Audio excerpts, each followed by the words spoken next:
He said, Chris, you're too fat.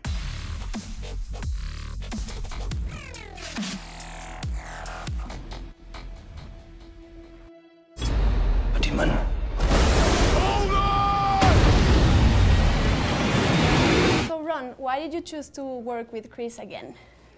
Well, on Rush, I had such a great creative experience. Rush was the Formula One racing movie that we did just before this, and I found him to be, you know, not only to have a great work ethic and be charismatic, but he was also asking a lot of important questions. He was very creatively engaged. I could see that he was ambitious and digging deeper.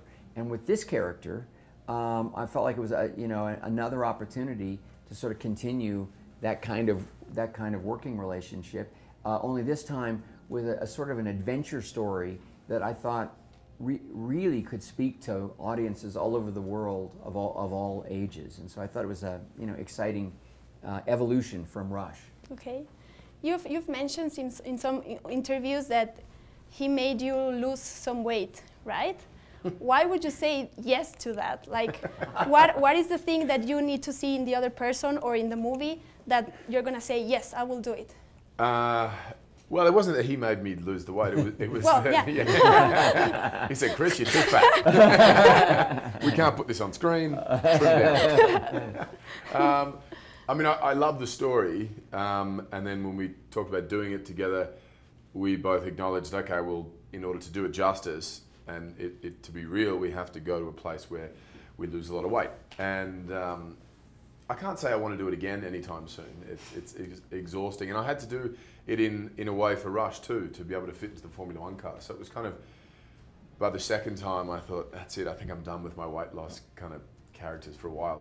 What is your favorite movie from Chris that you didn't direct? And what is your favorite movie from Rod, where you didn't act? I was really knocked out by the first Thor movie. I thought it just was not what I expected at all. It was exciting and it was cool, but it was also, there was this humor, and I was I really felt like, oh, this guy who played Thor this is an interesting actor.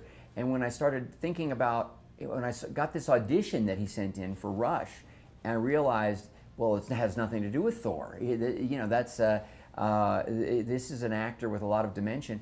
I called Kenneth Branagh, the director of Thor, and he said, oh no, Chris has all kinds of range and a great work ethic and a lot to offer creatively, which I have found to be great advice that Branagh gave us.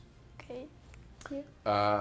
Oh, many. Willow was something I've watched 1,000 times as a kid and swept up in the adventure of it all and the fantasy, and when making Snow White and the Huntsman, and even making the Huntsman, the sequel to that, recently we were referencing, Jessica Chastain and I were referencing Willow constantly. And well, the scenes with the whale, how did you imagine them and then put them on paper or make the others know how you want your scene to look like? In the beginning, we actually would have somebody out in a small dinghy, in a boat, driving around so that they would all be looking in the same place at the whale. And at a certain point, Chris said to me, I think the whale in my imagination is better than that little boat. If you had a hammer, everything would be like easier, right? I would have flown out of there, Yeah. taken us all home. Yeah. He's mine.